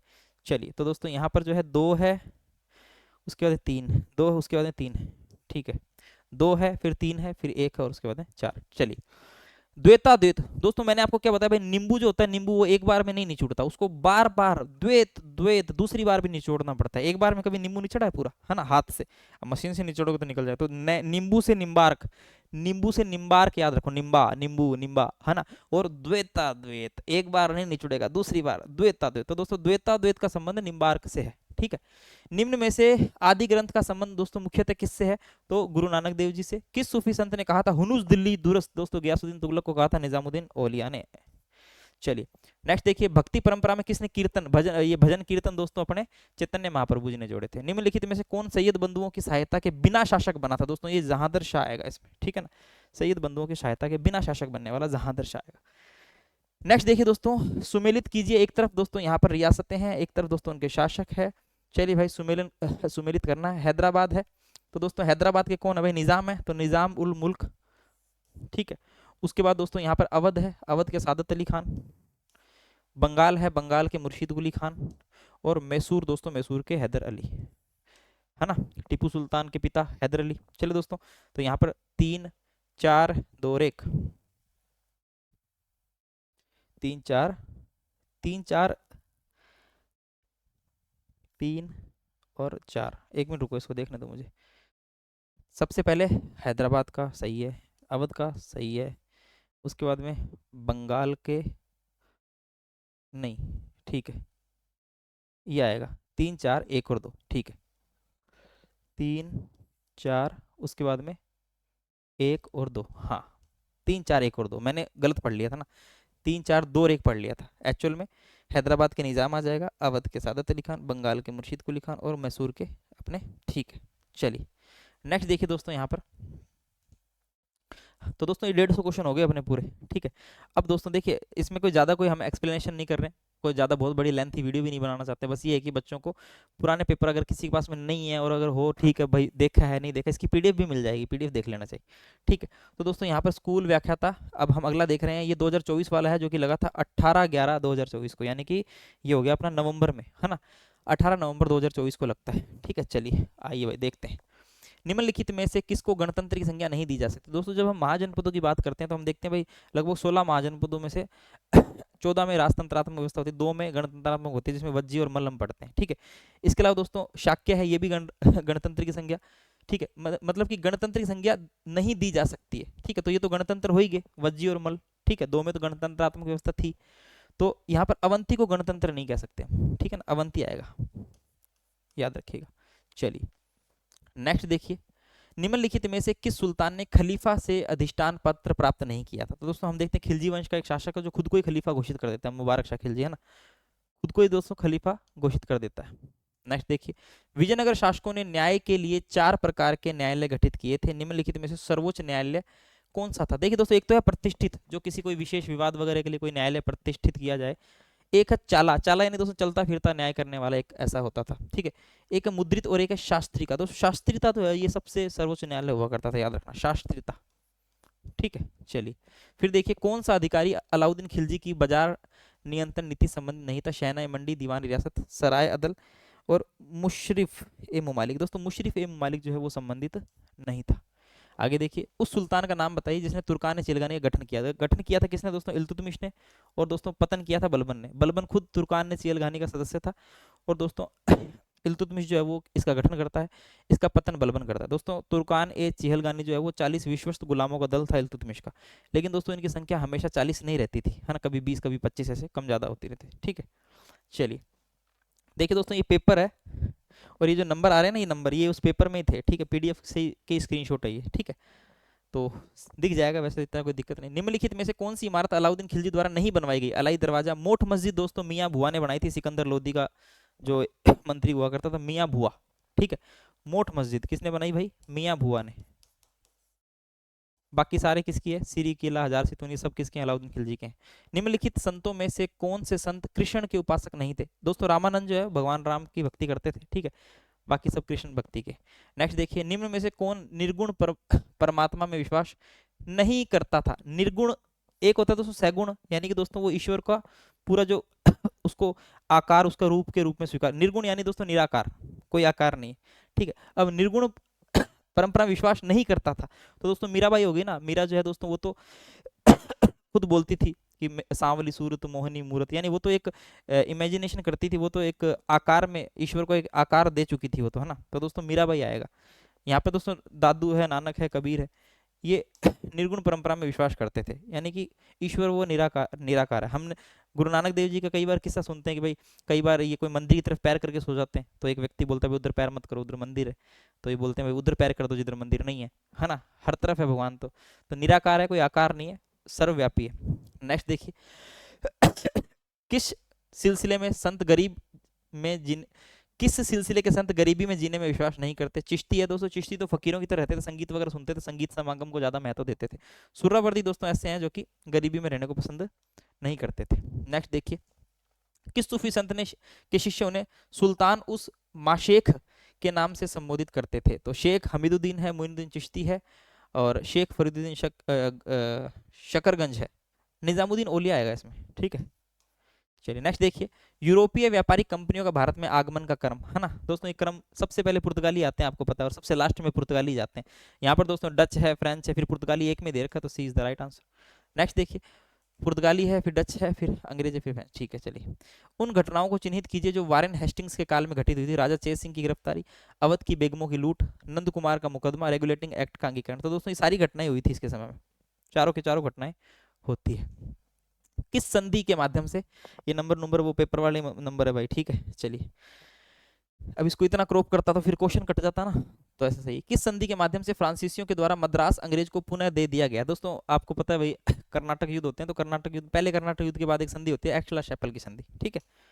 तो इसका उत्तर आएगा ए। निम्नांकित में से कौन सा कथन ब्रिटिश ईस्ट इंडिया कंपनी ने चार्ल्स द्वितीय से किराए पर निम्नांकित में से कौन सा स्थान स्थान ब्रिटिश ईस्ट इंडिया कंपनी ने चार्ल्स द्वितीय से किराए पर प्राप्त किया? दोस्तों बंबई, ठीक है ना। बंबई दोस्तों दहेज में मिला था, शादी हुई थी, है ना। तो उसके बाद में चार्ल्स द्वितीय से किराए पर प्राप्त कर लिया था किसने? ब्रिटिश ईस्ट इंडिया कंपनी ने। चलिए, निम्नलिखित में से किस स्थान पर हैदर अली ने अंग्रेजों को परास्त किया था? अरनी सितंबर 1780, मैसूर जून 1781, शोलीगढ़ सितंबर 1781, कालीकट सितंबर 1783। अरनी सितंबर 1780, ठीक है, A is the right answer. Next देखिए, मीर कासिम ने अपनी राजधानी मुर्शिदाबाद में कहाँ स्थानांतरित? तो मुर्शिदाबाद से मुंगेर, मुर्शिदाबाद से मुंगेर राजधानी ले जाता है, ठीक है। फिर निम्नांकित में से किस किन के मध्य बेसिन की संधि हुई थी? दोस्तों अब देखो आ गया ना क्वेश्चन, पीछे बेसिन की संधि हुई थी, मिलान करो के रूप में था भाई, किसके साथ हुई थी, है ना। तो दोस्तों हम देखते हैं यहाँ पर बेसिन की संधि जो होती है दोस्तों, वो अंग्रेज और पेशवा के बीच में होती है। हमने पीछे वो ऑप्शन में था बाजीराव, ठीक है। यहाँ पर दोस्तों सीधा पूछ रखा है, ठीक है। तो आ जाते हैं ऐसे क्वेश्चन। किस ब्रिटिश सेनापति ने हैदर अली को पोर्टो नोवा के युद्ध में पराजित किया था? तो दोस्तों सर आयर कूट। 1760 में मीर कासिम ने निम्नलिखित में से कौन सा स्थान ईस्ट इंडिया कंपनी को नहीं सौंपा था? मीर कासिम ने कौन सा स्थान नहीं सौंपा था भाई? बर्दवान है, मिदनापुर है, मुंगेर है, चिटगांव है, ठीक है। तो यहां पर जो है दोस्तों मुंगेर नहीं सौंपा था। कौन सा ब्रिटिश गवर्नर जनरल सहायक संधि प्रथा से संबंधित था? तो लॉर्ड वेलेंजली की सहायक संधि हम पढ़ते ही हैं, ठीक है। रैयतवाड़ी भूमि बंदोबस्त का प्रवर्तक कौन था? दोस्तों थॉमस मुनरो। नेक्स्ट देखिए, व्यक्तिगत के सिद्धांत के तहत विलय की गई नीति। अब दोस्तों सेम वही आ गया, डॉक्ट्रिन ऑफ लैप्स। व्यक्तिगत के सिद्धांत के तहत विलय की गई निम्नलिखित देशी रियासतों में उसके विलय का वर्ष त्रुटिपूर्ण। अब पहला ही गलत है, जैतपुर संबलपुर, है ना, दोनों 1849 के हैं। यहाँ पे जैतपुर 1848 दे रखा है ना, पीछे भी यही था, पिछले पेपर में भी आया था। दो दो क्वेश्चन सेम हो गए ना। देखो नेक्स्ट देखो, संविधान सभा के स्थायी सदस्य दोस्तों डॉक्टर राजेंद्र प्रसाद। ब्रिटिश भारत में केंद्रीय और प्रांतीय वित्त को पृथक करने की दिशा में प्रथम कदम किसने उठाया था? तो दोस्तों लॉर्ड मेयो ने उठाया था ये कदम, ठीक है। नेक्स्ट देखिए, निम्नलिखित में से 1946 में कैबिनेट मिशन का सदस्य नहीं था? Lawrence, Cripps, Alexander, Simon. Simon नहीं था दोस्तों, बाकी सब थे। आगे देखिए, भारतीय संविधान के किस अनुच्छेदों में स्वतंत्रता के अधिकार हैं? तो दोस्तों स्वतंत्रता के अधिकार जो है वो 19 से 22 के अंदर हमें देखने को मिलते हैं, ठीक है। चलिए आगे देखो, संविधान का कौन सा अनुच्छेद बलात् श्रम पर प्रतिबंध लगाता है? अनुच्छेद 23 है, अनुच्छेद 19 है, 14 है और अनुच्छेद 12। तो दोस्तों अनुच्छेद 23 आएगा इसमें। मिस्र में सूर्य देवता की पूजा किस नाम से की जाती थी? तो रे, किस नाम से? रे के नाम से की जाती थी, ठीक है। आगे देखिए, कौन सा युगम सुमेलित नहीं है? यहाँ पे यूनानी देवता है और दोस्तों उनका संबंध है। जीएस आकाश का देवता, ओसिदन समुद्र का देवता, एथेना विजय की देवी, अपोलो पहाड़ों का देवता। अपोलो गलत है इसमें, ठीक है। उस वास्तुकार का नाम बताइए जिसने राजा जोसर के आदेश पर पहला पिरामिड बनाया था? तो दोस्तों इम्होटेप इसने बनाया था। फिर मेनेस है, रोम, खुफू, इम्होटेप आएगा। निम्नलिखित यूनानी विचारकों को कालक्रम से बताना। दोस्तों ये तो यूजीसी नेट में भी आ जाता है ऐसा क्रम। तो सुकरात है, प्लेटो है, एरिस्टोटल है, आर्किमिडीज है। तो दोस्तों इसमें आ जाएगा सबसे पहले तो सुकरात, फिर प्लेटो, फिर सारे क्रम से ही है वैसे भी, ठीक है, क्रम से ही लगे हुए सारे। नेक्स्ट देखिए, उस भिक्षु का नाम बताइए जिसने इंग्लैंड में ईसाई धर्म का संस्थापक, जिसे इंग्लैंड में ईसाई धर्म का संस्थापक माना जाता है? तो सेंट अगस्टिन। नेक्स्ट देखिए, उस चीनी दार्शनिक का नाम बताइए जिसने व्यक्तिगत आचरण और राजनीतिक क्रिया के आधार के रूप में सार्वभौमिक प्रेम का प्रचार किया था? कन्फ्यूशियस है, मोत्सु है, ताओ है, चिंग है। तो दोस्तों मोत्सु आ जाएगा इसमें। चलिए नेक्स्ट देखिए, अच्छा नीचे रह गया, निम्नलिखित में से कौन सा भू क्षेत्र प्यूनिक युद्धों का मूल कारण था? Sicily, Sardinia, Corsica, Macedonia. तो सिसिली आ जाएगा इसमें, ठीक है। नेक्स्ट देखिए, राज्य का इस्लामी सिद्धांत त्रिस्तरीय विचार पर आधारित था। इस संदर्भ में निम्नलिखित में से कौन सा सत्य नहीं है? एक शास्त्र, एक राष्ट्र, एक संप्रभु और दार उल हर्ब। दार उल हर्ब नहीं है दोस्तों, है ना। चलिए, हर्यक वंशी शासक उदयन के बारे में निम्नलिखित कथनों पर विचार करना है। वह अजातशत्रु के काल में चंपा का गवर्नर था। उसने कुसुमपुर पाटलिपुत्र का निर्माण करवाया था। वह जैन मतायोनी था। तो दोस्तों तीनों ही सही है इसमें, तो सारे ही सही है। नेक्स्ट देखिए, परास्त होने के पश्चात सेल्यूकस ने कौन सा क्षेत्र चंद्रगुप्त मौर्य को नहीं सौंपा था? Arachosia, area, Bactria, गेड्रोसिया। गेड्रोसिया है, अराकोसिया है, एरिया है, और कंधार है, पैरोपनिसदाई है, पैरोपनिसदाई है ना, बैक्ट्रिया नहीं आएगा। सीताध्यक्ष, शुल्काध्यक्ष, सूत्राध्यक्ष किस मंत्री के संबंध थे? सन्निधाता, समाहर्ता, प्रशस्ता, कर्मांतिक। तो दोस्तों समाहर्ता के से संबंधित थे ये, ठीक है। नेक्स्ट है, अयोध्या अभिलेख में पुष्यमित्र शुंग के लिए किस विरुद्ध का उपयोग किया? अब दोस्तों आप सभी जानते हैं धनदेव का अयोध्या लेख है जिसमें पुष्यमित्र शुंग के अश्वमेध यज्ञ की जानकारी मिलती है। धनदेव के अयोध्या लेख में पुष्यमित्र शुंग के अश्वमेध यज्ञ की जानकारी मिलती है दोस्तों। तो यहाँ पर द्विरश्वमेघजाई है ना, ये जानकारी मिलेगी। वासुदेव के सम्मान में विदिशा में गरुड़ स्तंभ का निर्माण, हेलियोडोरस। एंटिक्लिड्स का राजदूत हेलियोडोरस, ठीक है, भागभद्र के समय में आता है, और ये अपना विदिशा के अंदर जो है विदिशा बेस नगर में जो है दोस्तों ये गरुड़ स्तंभ लगवाता है। मौर्योत्तर काल में किस प्रकार के विवाह को अवैध माना जाता है? तो दोस्तों गंधर्व विवाह यानी लव मैरिज, लव मैरिज को अवैध माना गया है मौर्योत्तर काल में, है ना। आज की तारीख में भी दोस्तों बहुत सारे लोग तो अवैध मानते हैं, बहुत सारे करते भी है ना, सबकी अपनी अपनी मर्जी। गांधार कला शैली का विकास दोस्तों चाहे गांधार हो चाहे मथुरा हो, कुषाण काल में हमें देखने को मिलती है। मथुरा में विशुद्ध भारतीय और गांधार दोस्तों विदेशी प्रभाव देखने को मिलता है। नेक्स्ट देखिए, ग्रहण के संबंध में वैज्ञानिक विवेचना करने वाले खगोल शास्त्री दोस्तों आर्यभट्ट थे, ठीक है, चंद्र ग्रहण सूर्य ग्रहण की जानकारी देते हैं। नेक्स्ट है, तमिल व्याकरण का निम्नलिखित में से प्राचीनतम ग्रंथ कौन सा है? अब देखो पीछे भी आया था है ना, तमिल व्याकरण तोलकापियम, यहाँ पे भी सेम आ गया, ठीक है। चलिए, शिल्पादिगारम भी पढ़ा था, इडिगो एडिंगल, है ना। चलिए, उस गुर्जर प्रतिहार शासक का नाम बताएं जो अपनी राजधानी भीनमाल से कन्नौज ले गया था? नागभट्ट द्वितीय, नागभट्ट द्वितीय। उस चंदेल राजा का नाम बताएं जिसने कन्नौज के प्रतिहार शासक देवपाल को हराया था? तो यशोवर्मन ने हराया था। हर्षकालीन प्रांतीय प्रशासन में तहसीलों को दोस्तों क्या कहा जाता था? तो दोस्तों पैठक, पाठक नाम की जगह होती थी, पाठक पैठक, तहसीलों के लिए काम में लिया जाता था शब्द, एग्जाम में आता ही इंपॉर्टेंट है, ठीक है। संगम युग में अरसर कौन था? संगम युगीन दोस्तों शब्दावली जरूर याद करके जाना, अरसर का मतलब एक कुलीन शासक से ही है, ठीक है ना। आगे देखो, 5वीं सदी में यवद्वीप वर्तमान जावा में बौद्ध धर्म के प्रचार प्रसार का श्रेय दोस्तों गुणवर्मा को दिया जाता है। किस शासक के काल में कांधार मुगलों के हाथ से हमेशा के लिए निकल गया था? तो शाहजहां के समय में निकल गया था। दोस्तों एक तरफ जो है यहाँ पर कुछ पद दिए हुए हैं, एक तरफ उनका संबंध है। फौजदार परगने का खजांची, बख्शी सूबे का न्यायिक अधिकारी। दोस्तों बख्शी जो है वो सेना से संबंधित होता था, ठीक है। कारकुन परगने का रिकॉर्ड रखने वाला, और भितिक्ची सरकार में सुरक्षा अधिकारी। भितिक्ची जो है दोस्तों लिपिक जैसा कुछ काम करते थे। तो दो गलत है, दूसरा और चौथा, पहला तीसरा सही है। आगे देखिए, मुगल काल में महिला दासियां दोस्तों कितनी श्रेणियां होती? दो, एक कनीजे हुआ करती थी, एक रखेले हुआ करती थी। कनीज को भी रखेल बोल देते थे कई बार। कनीज एक तो रखेल के रूप में रखते थे, एक दोस्तों दासियों के रूप में काम कुम करने लगते थे, ठीक है। बाकी दोस्तों मुगल बादशाहों की मर्जी होती थी, जिस पे मन चलता था उसको अपने साथ ले जाते थे। कभी किसी दासी को रानी बना देते थे, रानी को दासी बना देते थे, उनको जो मन में आता था वो करते थे।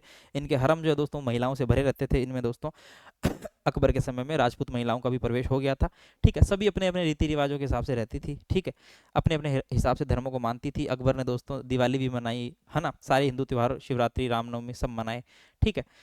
तो हरम के अंदर दोस्तों महिलाएं रहती थी, और छोटी से लेके बड़ी तक की हर प्रकार की महिलाएं यहाँ पर हुआ करती थी। और यहाँ पर जो दासियों की दो कैटेगरी बताई है, कनीज कहा करता था, स्पेशली कनीज या रखेलों को कनीज ही कह देते हैं एक प्रकार से। नेक्स्ट है, मुगल काल में सुगंधित तेल के केंद्र थे। भाई सुगंधित तेल कहाँ मिलता था? आगरा में, जौनपुर में, गाजीपुर में, या बीदर में? तो देखिए दोस्तों ये आगरा, बीदर को छोड़ के हर जगह मिल जाएगा। बीदर मत जाना भाई तेल ताल लेने। चलिए दोस्तों आगे देखिए, निम्नलिखित में से कौन से लेखक मुगल काल से संबंधित हैं? अब्दुल हमीद लाहौरी, अबुल फजल, जगन्नाथ पंडित, फैजी। सारे ही दोस्तों मुगल काल से ही संबंधित है, सारे ही है ना ये, ठीक है। मुगल काल में मुद्दती और दर्शनी, दोस्तों हुंडी के प्रकार होते थे, ये बहुत क्वेश्चन आते हैं, हुंडी वाले बहुत क्वेश्चन आ रहे हैं, याद रखना। हुंडी के प्रकार थे ये, ठीक है। फिर है, निम्नलिखित में से कौन सा भवन फतेहपुर सीकरी में अवस्थित नहीं था? पंचमहल है दोस्तों। पंचमहल पर बौद्ध धर्म का प्रभाव है, आपको बहुत बार पढ़ाया भी हुआ है ना। 5 मंजिला है, और दोस्तों ऐसे छोटी, सबसे बड़ी, फिर उससे छोटी, फिर उससे छोटी, ऐसे करके, और ऊपर वाली तो मात्र एक बस खड़े रहने की जगह टाइप है, ठीक है। पंचमहल है, जहांगीर महल है, जोधाबाई का महल है, तुर्की सुल्तान की कोठी है। दोस्तों यहाँ पर जहांगीरी महल नहीं आएगा। आगे देखिए, फैजाबाद में 1857 के विद्रोह का नेतृत्व दोस्तों मौलवी अहमदुल्ला, फैजाबाद के मौलवी अहमदुल्ला थे दोस्तों। इन पर जो है 50,000 का इनाम रखा गया था, ठीक है ना। 50,000 उस समय बहुत होते थे। चलिए भाई, ये कैमरा ब्लर हो रहा है क्या? कब से हो रहा है मुझे पता भी नहीं। चलिए कोई बात नहीं। तो दोस्तों 50,000 उस समय काफी हुआ करते थे, ठीक है। चलिए, निम्नलिखित राजनीतिक व्यक्तियों में से किसने सर्वप्रथम अंग्रेजों के साथ सहायक संधि की थी? दोस्तों सेम क्वेश्चन आ गया अपने हैदराबाद का निजाम सहायक संधि करने वाला, पीछे भी आया था, इधर भी आ गया, है ना। 4-5 क्वेश्चन रिपीट हो गए। देखो, देखिए दोस्तों, 19वीं सदी के सामाजिक धार्मिक सुधार आंदोलन मानववादी थे, ठीक है। राजा राममोहन राय के प्रयासों से लॉर्ड विलियम बेंटिक ने सती प्रथा के विरुद्ध कानून पास किया था। देखिए दोस्तों, यहाँ पर जो है वो कथन तो दोनों ही सही है, ठीक है, लेकिन दोस्तों व्याख्या सही नहीं है, अभिकथन का कारण नहीं है ये, ठीक है। अब अगर हम बात करें हमारे आयोग के आंसर की तो उन्होंने तो एक को ही सही माना है, अकॉर्डिंग टू आंसर की दोस्तों एक आएगा, लेकिन एक्चुअल में एक नहीं आना चाहिए। आप खुद देखिए, 19वीं सदी के सामाजिक धार्मिक सुधार आंदोलन मानवतावादी थे, ठीक है, लेकिन दोस्तों ये मानवतावादी इसलिए नहीं थे कि भाई राजा राममोहन राय के प्रयासों से लॉर्ड विलियम बेंटिक ने सती प्रथा का विरुद्ध कानून पास किया था, है ना। चलो ठीक है, ये एक उदाहरण है दोस्तों, उदाहरण है, ये कारण नहीं है, ठीक है। ये दोस्तों 19वीं सदी के धार्मिक सुधार आंदोलन मानवतावादी थे और ये उसका एक उदाहरण है, वैसे ये कारण नहीं है उसका कि इन्होंने ये सती प्रथा कानून पास किया था इस वजह से दोस्तों ये धार्मिक आंदोलन शुरू हुए थे, है ना। आंदोलन शुरू हुए थे, उसका उदाहरण ये है कि ये ऐसे ऐसे जो है सती प्रथा विरुद्ध कानून आए थे, तो ये उदाहरण कह सकते हैं, इसका कारण नहीं कह सकते, ठीक है। फिर भी दोस्तों ये इन्होंने इसका ए माना, वैसे इसका दो होना चाहिए, ठीक है। आगे देखिए, 1908 के समाचार पत्र की समाचार पत्र अधिनियम की कठोर धाराओं के कारण किन भारतीय समाचार पत्रों ने अपना प्रकाशन बंद कर दिया था? युगांतर, संध्या और यहाँ पर है वंदे मातरम, तो ये तीनों ने ही कर दिया था। नेक्स्ट देखिए, गवर्नर जनरल जिसने देशी भाषा समाचार पत्र अधिनियम को रद्द किया था, तो दोस्तों रिपन आ जाएगा इसमें, है ना। आगे देखिए, धार्मिक सत्य के प्रसार के लिए राजा राममोहन राय द्वारा स्थापित संस्था थी दोस्तों आत्मीय सभा। सर्वेंट ऑफ पीपल्स सोसाइटी की स्थापना दोस्तों किसने की थी? लाला लाजपत राय ने। 1905 में नए गठित प्रांत पूर्वी बंगाल और असम का प्रथम लेफ्टिनेंट गवर्नर कौन था? Sir John Woodburn, sir Edward Norman baker है, सर एंड्रयू हेडरसन फ्रेजर है और सर जोसेफ बम्पफील्ड फुलर। नेक्स्ट है, भारत में शिक्षा के प्रसार के लिए लंदन विश्वविद्यालय की तर्ज पर भारत में विश्वविद्यालय का नेटवर्क बनाने का सर्वप्रथम प्रस्ताव किसके द्वारा लाया गया था? दोस्तों चार्ल्स वुड डिस्पैच आया था 1854 में, और दोस्तों इसने ये अनुशंसा की थी कि लंदन की तर्ज पर जो है भारत में विश्वविद्यालय बने, और दोस्तों 1857 के अंदर बम्बई है, मद्रास है, कलकत्ता विश्वविद्यालयों की स्थापना होती है, ठीक है, 1857 में। 1854 के ये अपना वुड डिस्पैच के बाद में, जिसको हम मैग्ना कार्टा भी कह देते हैं ना, पिछले वाले क्वेश्चन में, पिछले वाले एग्जाम में भी आया था, अभी जो पीछे हमने देखा इसमें भी है, तो शिक्षा का मैग्ना कार्टा भी कह देते हैं। इसमें दोस्तों 1857 के अंदर फिर कलकत्ता, मद्रास और बॉम्बे के अंदर क्या बनते हैं? कलकत्ता, मद्रास और बम्बई के अंदर दोस्तों यहाँ पर हम देखते हैं कि विश्वविद्यालय बनते हैं। द्वैध शासन व्यवस्था में शिक्षा, सार्वजनिक स्वास्थ्य और सार्वजनिक निर्माण विभाग किस श्रेणी के अंतर्गत आते हैं? केंद्रीय विषय, आरक्षित विषय, प्रांतीय विषय और हस्तांतरित विषय। तो दोस्तों यहाँ पर जो है 4 आ जाएगा हस्तांतरित विषय में, ठीक है। आगे देखिए, अधिनियम को चिन्हित कीजिए जिसके तहत सर्वप्रथम प्रतिनिधित्व प्रणाली को अपनाया गया था। तो दोस्तों ये भी 1861 है। इसमें मैं कंफ्यूज हो गया था, 1861 है लेकिन दोस्तों पूरी तरीके से 1892 है ना। 1892 में भी पढ़ने आता है दोस्तों, जो पूरी तरीके से जो औपचारिक रूप से जो लागू हुआ था पूरी तरीके से 1892 में होता है, और 1861 में दोस्तों ये शुरुआत होती है सर्वप्रथम। आगे देखिए, तो इसका उत्तर तो बी माना है आयोग ने। भारत में संघीय न्यायालय का सृजन किस एक्ट के तहत हुआ था? दोस्तों 1935 का अधिनियम। इसको 1935 और 1919 वाले ये दो याद करके जाना, यहाँ से क्वेश्चन हमेशा आते हैं। फिर देखो, नासिक के कलेक्टर जैक्सन की हत्या दोस्तों किसने की थी? अनंत कान्हरे।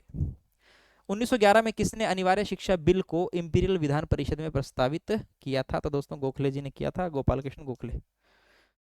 चलिए, जलियांवाला बाग हत्याकांड के विरोध में वायसराय की एग्जीक्यूटिव काउंसिल से इस्तीफा देने वाले कौन थे? दोस्तों यहाँ पर शंकर नायर। प्रारंभिक पुनर्जागरण काल में निम्नलिखित में से कौन प्रायोगिक विज्ञान का प्रायोगिक विज्ञान का प्रमुख समर्थक था? एक्विनोस, बेकन, पेट्रॉर्क तो मानवतावादी थे, और गिलबर्ट, तो यहाँ पर दोस्तों ये आ जाएगा बेकन। ऑक्सबर्ग की संधि किसके मध्य हुई थी? प्रिंस फर्डिनेंड एंड प्रोटेस्टेंट धर्म के अनुयायी, चार्ल्स पंचम एवं कैथोलिक धर्म के अनुयायी, इसके अलावा पोप एवं Martin Luther, Catholic and Protestant धर्म के अनुयायियों के मध्य। तो इसमें दोस्तों ऑक्सबर्ग की संधि जो है वो प्रिंस फर्डिनेंड एंड प्रोटेस्टेंट धर्म के मध्य, या फिर कैथोलिक और प्रोटेस्टेंट, प्रिंस फर्डिनेंड और प्रोटेस्टेंट धर्म के अनुयायी, ठीक है, ये आ जाएगा इसमें। नेक्स्ट देखिए, वाणिज्यवाद का सिद्धांत एक राष्ट्र की संपदा को परिभाषित करता है दोस्तों सोना चांदी के स्वामित्व के रूप में, बुलियन, सोना चांदी, ठीक है। फिलाडेल्फिया के प्रथम अंतर उपनिवेशीय सम्मेलन में किस उपनिवेश ने भाग नहीं लिया था? जॉर्जिया, जॉर्जिया नहीं लिया था। चलो आगे देखो, फ्रांसीसी क्रांति की निम्नलिखित घटनाओं को कालक्रम से हमें सजाना है। नेशनल असेंबली के गठन की घोषणा, नेशनल कन्वेंशन की स्थापना, आतंक का राज, और दोस्तों डायरेक्टरी का शासन। चलिए तो क्रम से ये, वैसे सारी क्रम से ये दोस्तों सारी। आगे देखिए, किस युद्ध में परास्त होकर रूस को नेपोलियन के साथ टिलसित की संधि करनी पड़ी थी? फ्रेडलैंड का युद्ध हुआ था दोस्तों। चलिए, निम्नलिखित में से कौन सा जो है सही सुमेलित है? वाणिज्यवादी और एक तरफ देश है,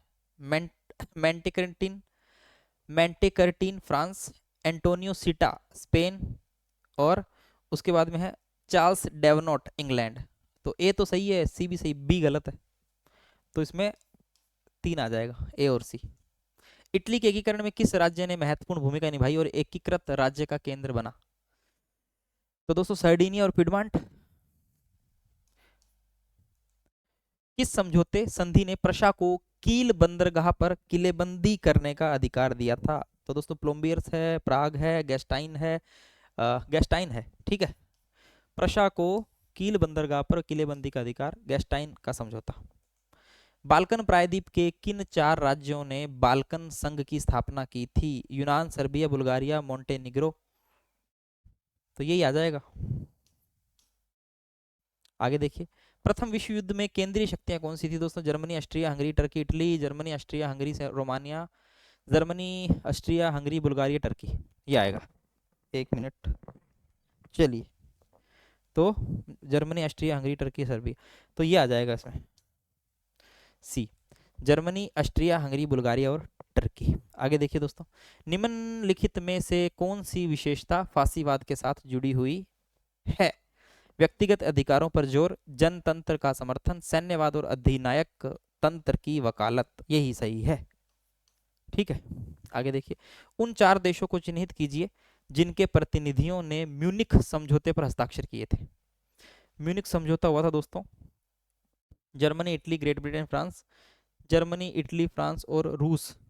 उसके बाद में दोस्तों जो है जर्मनी, इटली और Czechoslovakia, France, Germany, Italy, Poland और Austria. Germany, Italy, Great Britain और France, A is the right answer. Germany, Italy, Great Britain और फ्रांस, ठीक है। द्वितीय विश्व युद्ध के दौरान जर्मन सेना के ने रूस के समक्ष कब आत्मसमर्पण किया था? 16 अप्रैल 1945, 25 अप्रैल 1945, 2 मई 1945, 7 में। तो दोस्तों 2 मई 1945।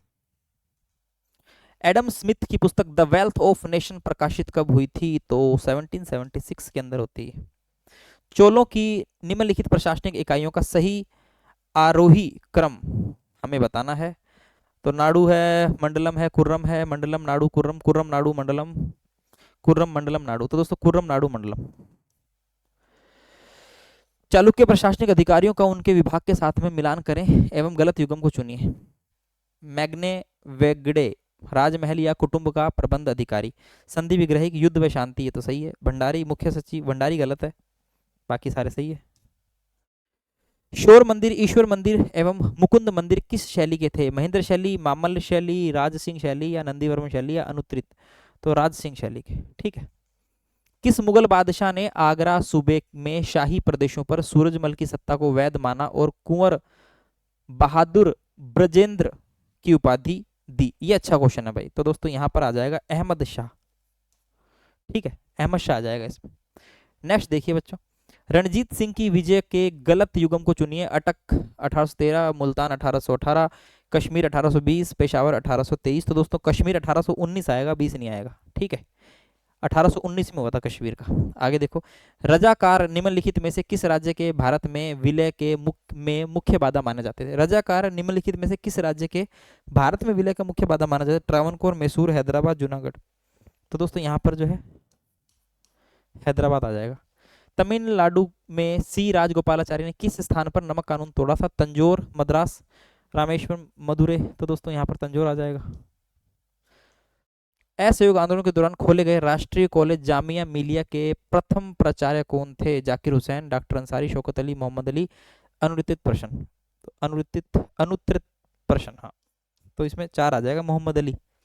निम्नलिखित में से किस स्वतंत्रता सेनानी ने अल हिलाल समाचार पत्र शुरू किया था? मौलाना आजाद नहीं किया था। ठीक है ना। चलिए आगे देखिए, फरवरी 1944 में आजाद हिंद सेना ने निम्नलिखित में से किस भारतीय भूभाग को अंग्रेजों से मुक्त कराकर झंडा फहराया था? कोहिमा, इंफाल, दिसपुर, शिलोंग। तो दोस्तों कोहिमा। कैबिनेट मिशन को दिए गए समरण पत्र में मुस्लिम लीग ने पाकिस्तान में कितने प्रांत सम्मिलित करने का उल्लेख किया था? 3, 4, 5 या 6? तो दोस्तों 6। 1917 में अखिल रूसी बोल्शेविक सम्मेलन में रखे गए लेनिन के विचार किस नाम से जाने गए? तो अप्रैल थीसिस नाम से जाने जाते हैं। ठीक है। सोवियत योजना चेक, ठीक है। मराठा प्रशासन से संबंधित निम्नलिखित पदों को सुमेलित कीजिए। अब देखिए दोस्तों, ऐसा पीछे भी आया वो क्वेश्चन, इधर भी आ गया। सर नौबत सेनापति, घट भूमि पैमाइश के लकड़ी, काठी, काठी हो जाएगी, लकड़ी तो है ना। भूमि पैमाइश वाला क्वेश्चन पूछा जाता, काठी दोस्तों भूमि का माप होता था मराठों के अंदर। सी में 2 कौन बता रहा है? सी में 2 दोस्तों एकमात्र यही बता रहा, तो बस ए में सेनापति हो जाएगा। घट दोस्तों होता था क्या है, बी में 4 घुड़सवार सेना के 25 सरदारों का समूह। और महोत्सव दोस्तों, महोत्सव देखो दोस्तों, धर्माधिकारी है ना, मैंने आपको बताया था ना, सदर महोत्सव। महोत्सव का काम होता था आचरण पर नियंत्रण, आचरण को देखना, है ना, तो इसमें ये आ जाएगा। सुरक्षा परिषद में मतदान की पद्धति के संबंध में महत्वपूर्ण निर्णय किस सम्मेलन में लिया गया? मास्को, काहिरा, याल्टा सम्मेलन। ऋग्वेद की नदी स्तुति में निम्नलिखित में से किस नदी का उल्लेख है? अब देखिए दोस्तों, ये दक्षिण की नदी है वैसे तो ना, तो विशेषकर इसमें कावेरी नदी माना भाई उत्तर, तो इसमें कावेरी नदी जो है विभाग ने माना उत्तर, बाकी वैसे कोई नाम विशेष तो मुझे कोई मिला नहीं। ठीक है। चलिए, राजतरंगिणी में निम्नलिखित में से मुख्यतः किस भौगोलिक क्षेत्र का वर्णन? कश्मीर का इतिहास है राजतरंगिणी में। ठीक है। कलहण की राजतरंगिणी। उत्तर यंत समुद्र हिमाद्र सचेव दक्षिणम वर्षे तद भारत नामा भारतीय यंत्र सन्नति। निम्नलिखित पुराणों में से किस में उपरोक्त श्लोक का उल्लेख है? तो दोस्तों विष्णु पुराण के अंदर ये मिल जाएगा अपनों को। वायु पुराण में दोस्तों गुप्तों की जानकारी मिल जाती है। मत्स्य पुराण के अंदर हमको सातवाहनों को उल्लेख मिल जाता है। ठीक है। पुराणों के अंदर अलग अलग राजवंशों की वंशावली हमें देखने को मिलती है। आकलवुड जीवाश्म पार्क निम्नलिखित में से किस राज्य में? राजस्थान में है, जैसलमेर के अंदर। ठीक है। आधुनिक मानव के जीवाश्म के साक्ष्य हमें दोस्तों मेहरगढ़, जरेक, ओमोकिबिश इथोपिया से मिले। ऋग्वेदिक देवता वरुण जाने जाते हैं, वायु के, युद्ध के, जल के देवता, तूफान के देवता। दोस्तों जल के देवता माने जाते हैं वरुण। ऋग्वेदिक देवता वरुण माने जाते हैं, जल के देवता। ठीक है।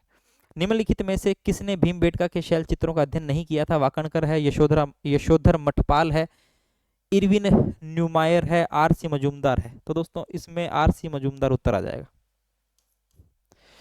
किस सिंधु स्थल से विशाल स्टेडियम? तो स्टेडियम के साक्ष्य धोलावीरा से मिलते हैं।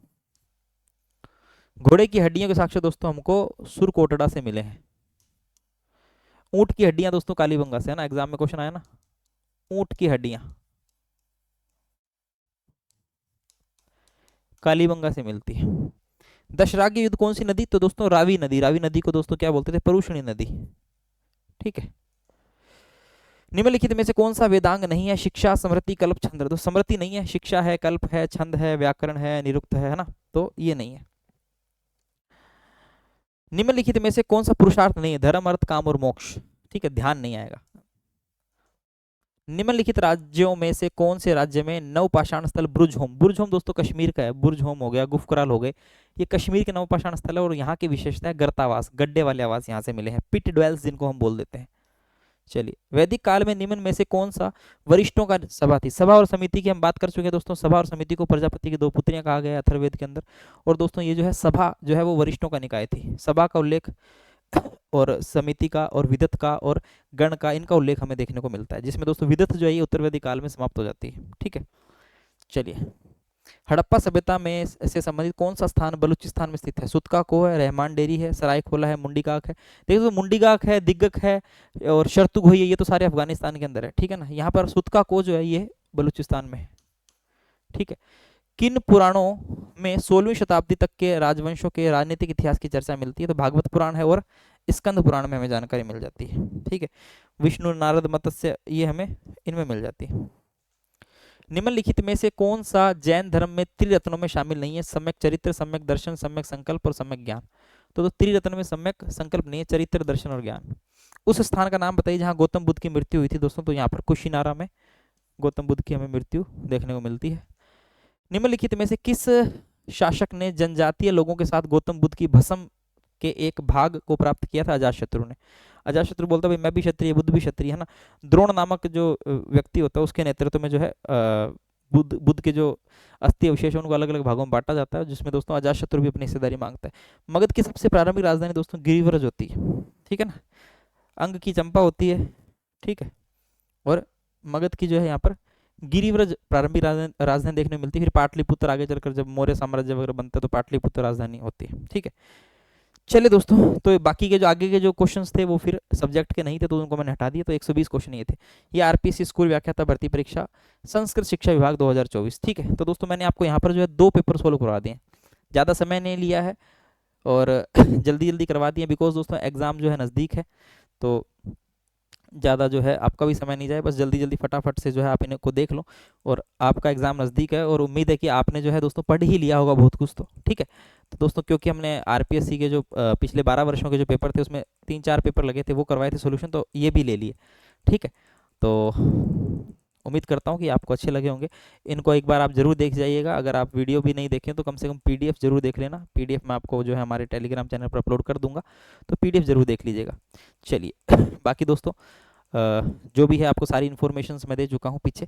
ठीक है, अगर आप में से कोई भी विद्यार्थी यदि यूजीसी नेट की तैयारी करना चाहें तो दोस्तों आप जो है उत्कर्ष का एप्लीकेशन इंस्टॉल कर लीजिएगा। वहाँ पर आपको यूजीसी नेट का भी जो है पूरे बैच मिल जाएंगे। संकल्प बैच 6 महीने का और लक्ष्य बैच जो है दोस्तों वो 1 साल का है।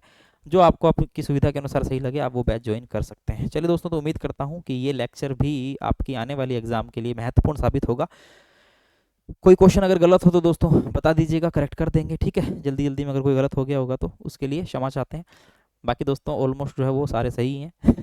चलिए तो मिलते हैं नेक्स्ट क्लास में, तब तक के लिए जय हिंद, जय भारत, धन्यवाद।